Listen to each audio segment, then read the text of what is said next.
Isang ina mula sa Ormoc, Leyte, nangungulila sa kanyang only child. Mula kasi nang hiramin ng kanyang ex-partner ang kanilang anak, abay, mukhang wala na raw itong balak na ibalik sa kanya ang bata. Ang dapat sana'y bakasyon lang ng mag-ama. Mauwi na ba sa agawan ng kustudiya? Mula sa Ormoc, Leyte, lumipad pa Maynila si Jocelyn Dovis para sa isang mahalagang misyon. Bitbit ang isang kasunduan sa pagitan niya at ng ama ng kanyang anak. Desidido si Jocelyn na mahanap at makausap ang mag-ama. Sobrang hirap po ng naramdaman ko po na gustong-gusto ko pong puntahan agad yung bata or hanapin. Tinatanong ko po yung address kung nasaan po. Ayaw niya pong ibigay. Kwento ni Jocelyn, December 19, 2023. Dumalaw sa Ormoc City ang dati niyang karelasyon at ama ni Patricia na si Elvin Ordin para hiramin ang kanilang anak. So, hiniram niya po ito for Christmas and New Year. Yun po yung pangako niya sa akin. Ibabalik niya po after ng New Year yung bata. Sa akin po, para lang po magkaroon ng bonding sila ng bata, inalaw ko po yun. Sa kasunduan nila Jocelyn at Elvin na pareho nilang nilagdaan sa kanilang barangay hall sa Ormoc, nakasaad na ibabalik ni Elvin si Patricia ng January 3, 2024. Pero anong petsa na? Hindi pa rin isinosoli ni Elvin si Patricia.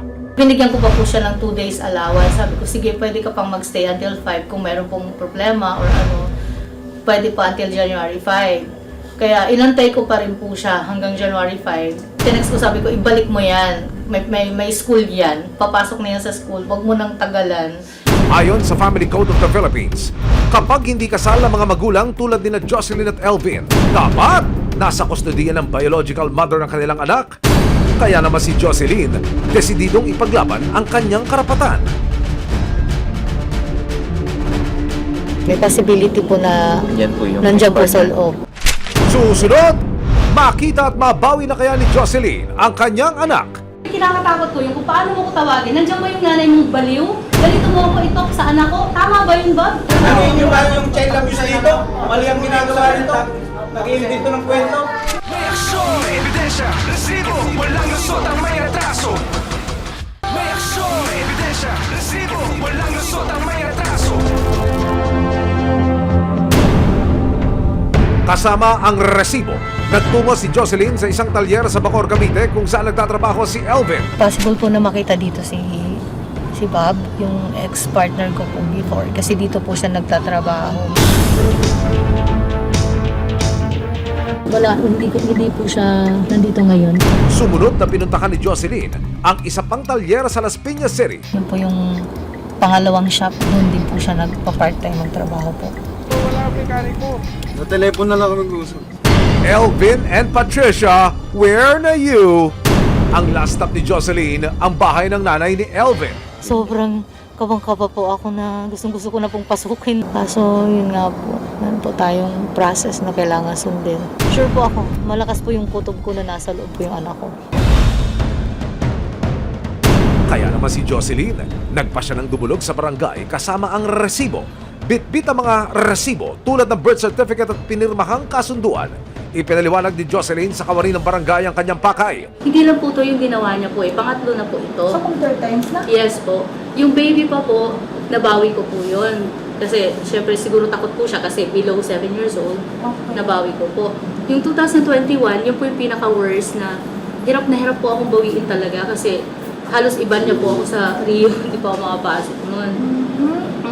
Ito po yung pangatlo na hindi ko na po makontak yung anak ko, na umiiyak po ako ng Christmas at New Year. Dahil hindi ko po makontak December 25, kahit magpadala lang po ako ng gift, hindi na po makontak yung bata. Agad namang umaksyon ang barangay Talon 1 kasama ang resibo. Sinamahan ng mga opisyal ng barangay si Jocelyn sa bahay ni na Elvin.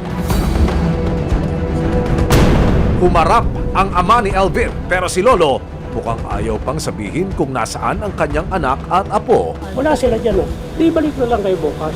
Walang tao dyan. Tawagan na lang. May number po ako ni... Yes po. Bausi po ito sa Bausi. Nandyan po ba si Sir Elvin? Nakatawi na po kami. Nakati po na lang, nakahintay na lang po. Mag-aantay na lang po kami dito ngayon. Ilang saglit pa, dumating na ang mag-ama. Agad silang pinagharap sa barangay ng Violence Against Women and Their Children o VAUSI officer.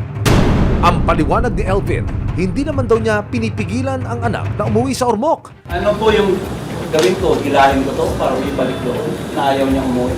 Pakisagot ko, hilahin ko to, Pwede po. talian ko to para umuwi lang doon. Hiram niya po na maayos yung bata. Dahil, kahit po sa kabila ng mga nakaraan namin, gusto ko pong makompleto yung anak ko na makilala po na may ama, makilala po na parang buo kahit hindi po kami nagkaroon ng magandang pagsasama.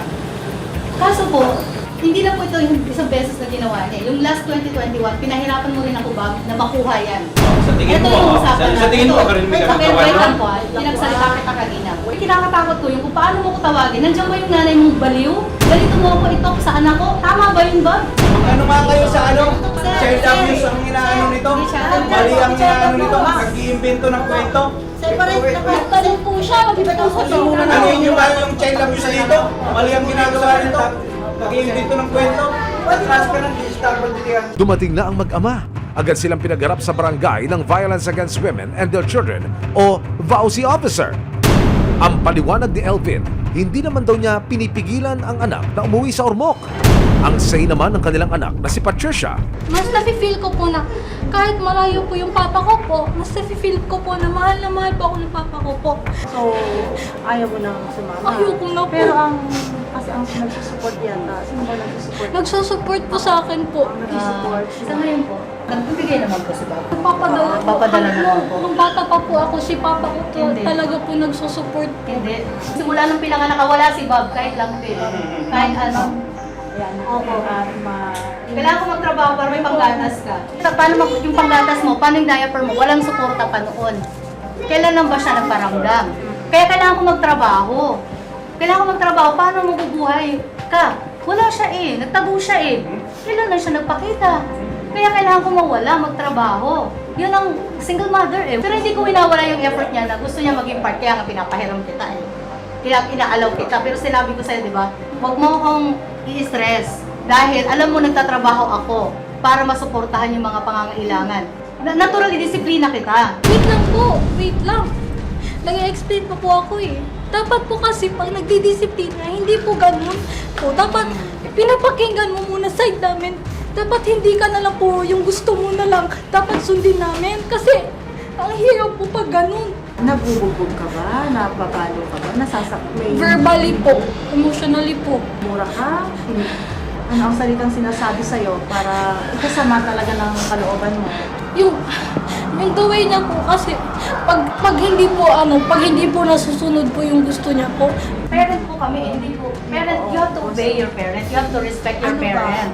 Walang parent na Nag-isanhi na perfect. para matapos na ang pagtatalo, tinawagan na ng VAUSI officer ng barangay ang Women's Desk ng PNP Las Piñas City para humingi ng rekomendasyon. Kalaunan, nagkasundo na rin ang dalawang panig na ibalik si Patricia sa kanyang ina. Sumama ka na kay mami.